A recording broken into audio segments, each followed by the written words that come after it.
روز 28 مارس با دستور حکومت افغانستان در شهر کابل پایتخت این کشور دکان‌ها، آشخانه‌ها، سرتراشخانه‌ها، مسجدها و نقلیات جمعیتی کرانتین را آغاز نمودند.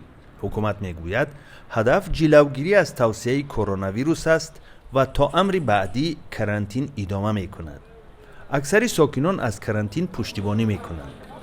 ما از این قرنطینه دولت هم حمایت میکنیم، خودمون باید کمک بکنیم که قرنطین شویم. اگر بتانیم خدا خواسته باشه از این مرض خطرناک و کشنده وقایع بکنیم که گسترش پیدا نکنه و ما بیچاره ترین مردم کل دنیا هستیم.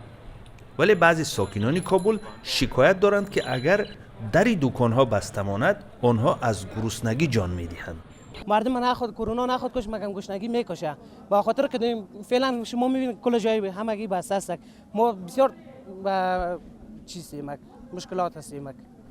در افغانستان 106 حادثه سرایت کرونا ویروس یا خود بیماری کووید به قید گرفته شده، 3 نفر از این مرض به هلاکت رسیدند. جنگ طولانی نظام بهداشت افغانستان را ضعیف کرده و بسیاری ها از آن نگرانند که نظام بهداشت این کشور در مقابل سرایت بیماری ها امکان کافی مقاومت ندارد.